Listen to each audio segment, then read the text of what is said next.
Imagine a time before giants like Tyrannosaurus rex roamed the earth. A time when life on land was just beginning to unfold its most spectacular forms. Among the very first of these colossal creatures to be recognized by science was a remarkable herbivore, a dinosaur whose discovery laid the very foundation of paleontology as we know it. This is the story of Iguanodon. For centuries, the concept of a dinosaur simply didn't exist. Ancient bones were often attributed to dragons, mythical beasts, or even giants from biblical tales. But in the early 19th century, a chance discovery in the sleepy English countryside would shatter these old beliefs and ignite a scientific revolution. This wasn't a fierce predator or a lumbering behemoth, but a creature that, in its initial fragmented form, held the key to unlocking an entire lost world. What made this particular set of fossilized teeth and bones so extraordinary? Why did they become the subject of intense scientific debate and painstaking reconstruction? And how did one animal, pieced together from mere fragments, come to define an entire class of creatures that had ruled the earth for millions of years?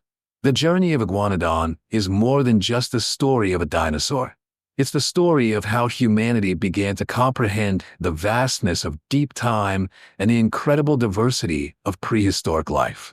Join us as we explore the fascinating history of Iguanodon, from its humble beginnings as a perplexing set of fossilized teeth to its evolution into a globally recognized symbol of prehistoric life. We'll uncover the scientific detective work, the groundbreaking theories, and the occasional misinterpretations that shaped our understanding of this iconic herbivore. Prepare to meet the dinosaur that accidentally kick-started the age of dinosaurs. To truly appreciate the significance of Iguanodon, we must transport ourselves back to the early 19th century in England. At this time, geology was still in its infancy, and the concept of deep time, the idea that Earth's history stretched back millions, even billions of years, was radical and often met with skepticism. Most widely accepted was the notion of a relatively young Earth, shaped primarily by catastrophic events as described in biblical narratives. When strange, oversized bones were unearthed from quarries or cliff sides, they were typically explained away through existing frameworks. The remains of mythical dragons, creatures from folklore, or even the bones of humans or animals caught in Noah's flood. The idea that entirely different species, ones that had vanished from the face of the earth long before humans, was almost unthinkable. Paleontology, as a distinct scientific discipline, simply did not exist. The scientific community was largely dominated by naturalists who focused on classifying living species or studying more recent geological formations. The study of truly ancient life, locked away in the Earth's crust, was a nascent field, often intertwined with theology and philosophy. Fossils were certainly found and collected, often by amateur enthusiasts or curious landowners, but their true significance and context were not yet understood. It was against this backdrop that our story truly begins, in the rural county of Sussex.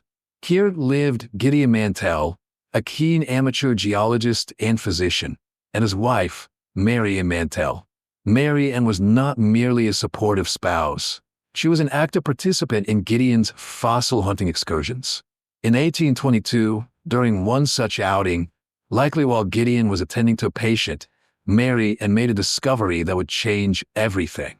She noticed a peculiar, large, ridged tooth embedded in a piece of sandstone.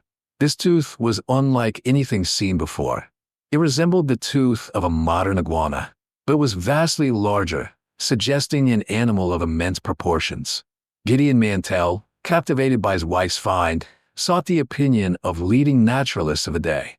Initially, some dismissed it as a rhinoceros tooth or even an oddly shaped fish tooth. However, Mantell remained convinced of its unique nature.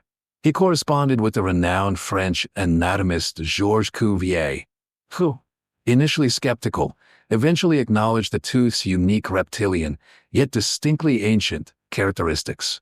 Cuvier, known for his work on extinct megafauna, was among the first to accept the concept of extinction. His eventual validation lent immense credibility to Mantell's discovery.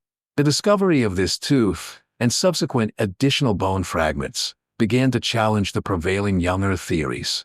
It provided tangible evidence of a creature unlike anything alive today, hinting at a deep past populated by incredible, extinct beings.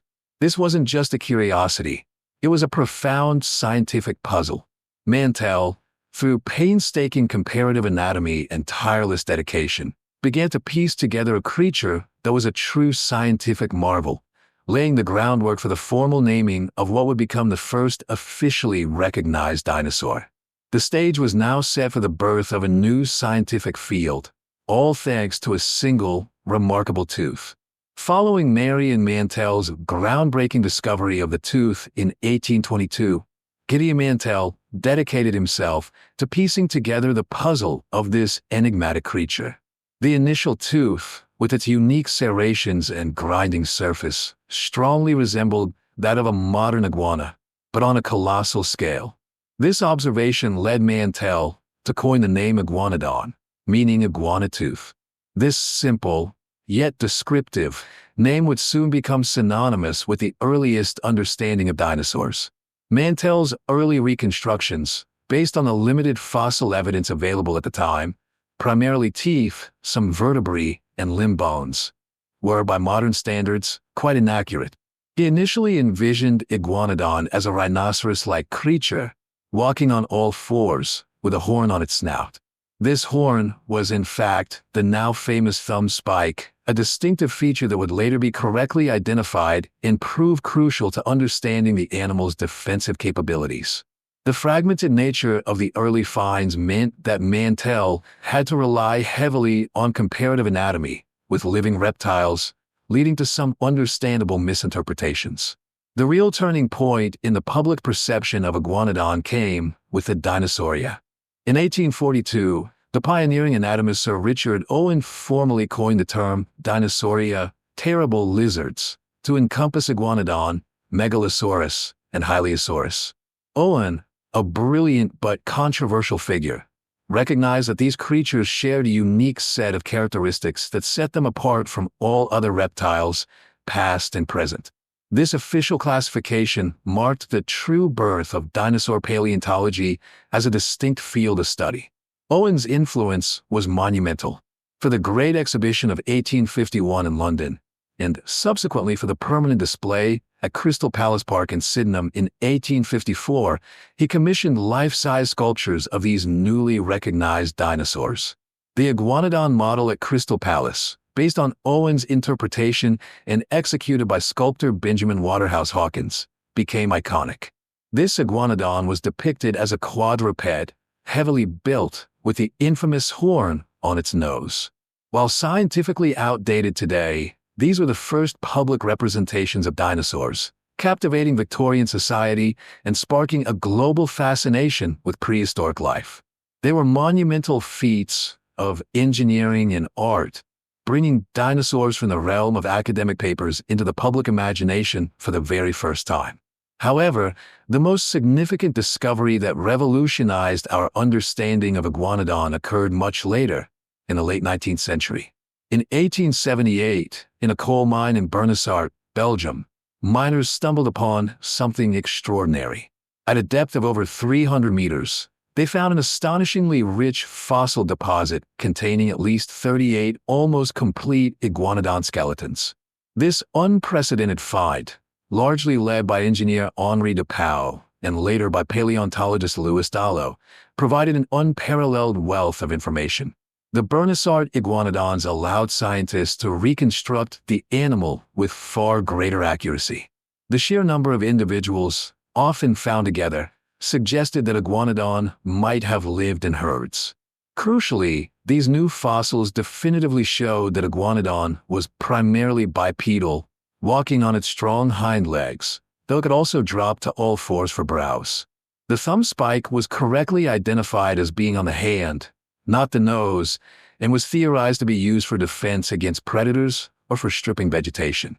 The tail was heavy and counterbalanced the body, held off the ground, a departure from the dragging tails of earlier depictions. Louis Dallo was instrumental in these groundbreaking reconstructions. He meticulously reassembled the skeletons, creating the dynamic, upright postures that are now iconic in the Royal Belgian Institute of Natural Sciences Museum in Brussels. Dallo's work demonstrated that Iguanodon had a sophisticated chewing mechanism, unique among early dinosaurs. Its teeth were designed for grinding tough plant material. Its skull allowed for a sideways movement of the upper jaw against the lower, an efficient way to process fibrous vegetation. This showed an animal perfectly adapted to a diet of ferns, cycads, and conifers, which were abundant during the early Cretaceous period. Iguanodon was a widespread and successful genus. Fossils attributed to Iguanodon and its close relatives, part of the Iguanodonidae family, have been found across Europe, including England, Belgium, Germany, and Spain, as well as in North America and even parts of Africa.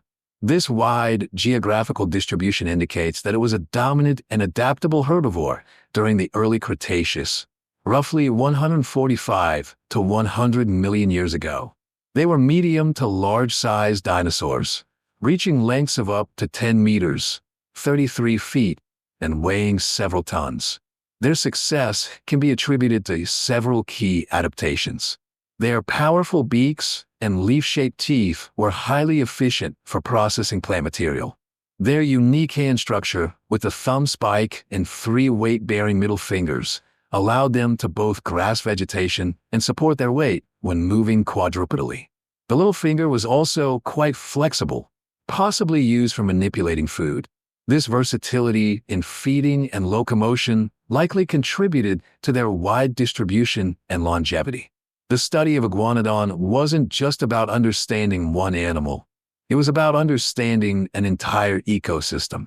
It helped scientists piece together the plant life, climate, and other animals that coexisted with it.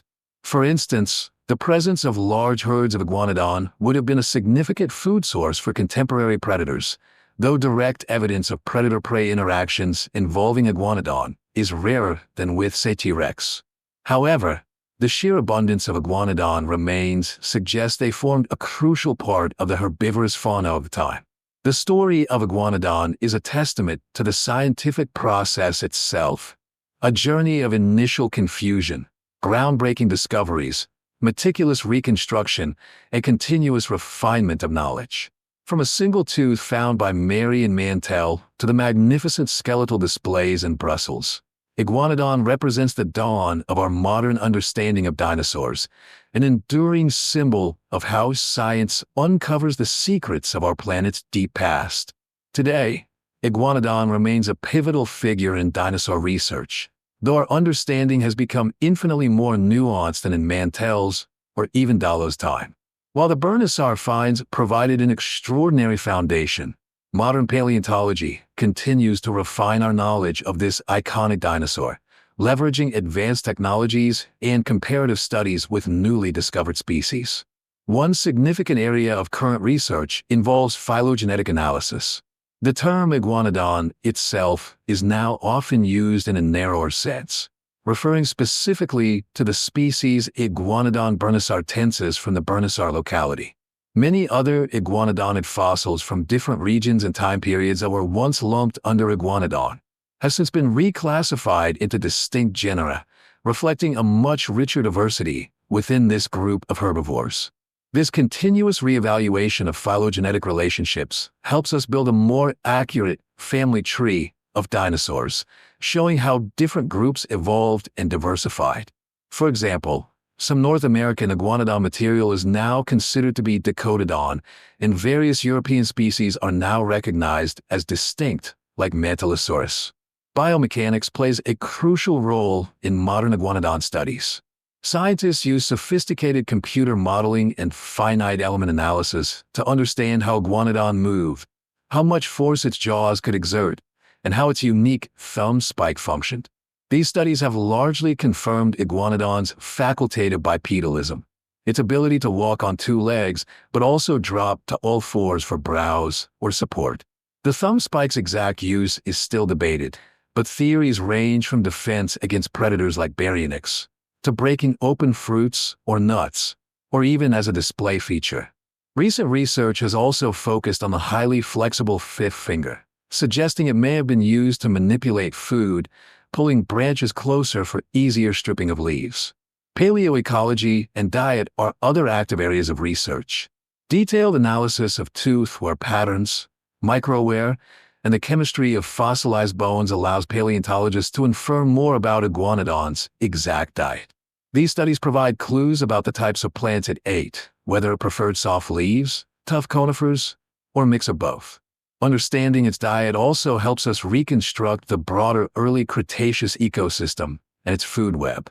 For instance, discovering specific plant residues associated with iguanodon teeth can provide direct evidence of its dietary preferences. The public's perception of iguanodon has also evolved significantly. Gone are the days of a lumbering, nasal-horned quadruped. Modern museum exhibits and popular media now depict iguanodon as a dynamic, intelligent herbivore, often shown in herds, with its distinct thumb spike clearly visible on its hand. This reflects the century and a half of scientific progress that has refined our understanding. Its enduring popularity ensures it remains a staple in dinosaur books and documentaries, often serving as an excellent example of an ornithopod dinosaur. However, challenges persist. While the Bernissart skeletons are incredibly complete, many other iguanodon finds are still fragmentary, making definitive classification and behavioral interpretation difficult. The exact social structure of iguanodon herds, for instance, is largely inferred from multiple individuals found together, but direct evidence of complex social behaviors remains elusive. The precise coloration of iguanodon is also unknown, though some hypotheses exist based on comparative biology with modern animals.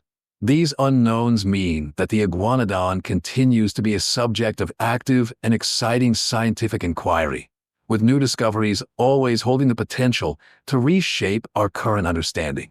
The future of iguanodon research promises even more exciting discoveries and deeper insights into this magnificent herbivore. As paleontological techniques continue to advance, we can anticipate a richer, more detailed understanding of its biology, behavior, and ecological role. One key area for future exploration involves new fossil localities. While Bernissart was a unique find, ongoing geological surveys and expeditions in regions like Europe, North America, and potentially even unexplored areas of Africa and Asia could uncover new iguanodonid fossils. These new finds might include soft tissue impressions, even more complete skeletons, or evidence of specific behaviors like nesting sites or migration patterns. Imagine discovering a fossilized iguanodon nest with fossilized eggs, offering direct insight into its reproductive strategies. Advanced imaging techniques will continue to revolutionize our understanding of iguanodon's internal anatomy. Technologies like synchrotron scanning and micro-CT scanning can reveal intricate details of bone structure, muscle attachments, and even the paths of nerves and blood vessels without damaging the fossil. This could provide unprecedented insights into its physiology, metabolic rate, and even aspects of its brain structure. We might gain a clearer picture of its respiratory and digestive systems. For example, based on internal bone structures, the field of paleoenvironmental reconstruction will also become more sophisticated. By combining geological, botanical, and climate data, scientists will be able to create increasingly detailed models of the early Cretaceous environment. This will help us understand the specific challenges and opportunities iguanodon faced, what plants were available, what predators it encountered, and how it adapted to its changing world. Understanding ancient climate shifts, for instance, could help explain migration patterns or the distribution of iguanodon populations. Furthermore, the integration of artificial intelligence and machine learning with fossil data promises to unlock new patterns and connections. AI algorithms can analyze vast amounts of data on bone morphology, bite marks, and trackways to generate more accurate models of iguanodon's locomotion, feeding, and social interactions. This could lead to a better understanding of its herd dynamics or even subtle communication signals. For example, AI might be able to identify subtle variations in fossilized bone structures that indicate different growth rates or health issues within a population. Finally, our ability to reconstruct and visualize Iguanodon will continue to improve. With advancements in 3D printing and virtual reality, future museum exhibits could offer truly immersive experiences, allowing visitors to walk alongside a lifelike Iguanodon herd or even interact with a virtual model. This will not only enhance public education, but also inspire the next generation of paleontologists. The journey of understanding Iguanodon is far from over. Each new discovery and technological leap promises to bring us closer to this remarkable creature, refining our portrait of one of Earth's earliest and most enduring dinosaur icons. The story of Iguanodon will continue to evolve, just as it has for nearly 2 centuries. From a single, perplexing tooth found in a Sussex quarry to its status as a symbol of scientific revolution, the story of Iguanodon is a testament to human curiosity and the enduring power of scientific inquiry. This remarkable herbivore wasn't just another dinosaur. It was the accidental icon that laid the groundwork for an entire field of study. We've traced its journey from Gideon Mantell's initial, sometimes inaccurate, reconstructions to the groundbreaking discoveries at Dinosaur that revealed its true bipedal nature and distinctive thumb spike. We've seen how Sir Richard Owen formally introduced the Dinosauria to the world, making Iguanodon one of its first and most recognizable members. Today, Iguanodon continues to be a subject of active research, with modern paleontologists using cutting-edge technology to refine our understanding of its biology, behavior, and place in the early Cretaceous ecosystem. It reminds us that our understanding of the past is not static, but a dynamic, ever-evolving narrative, constantly shaped by new evidence and innovative approaches. Iguanodon stands as a powerful symbol of discovery, a creature that, through its fossilized remains, taught us about deep time, about extinction, and about the incredible diversity of life that has graced our planet. It truly is the dinosaur that opened our eyes to a lost world. What other secrets does the Earth hold, waiting for us to uncover? The story of Iguanodon reminds us that there's always more to learn.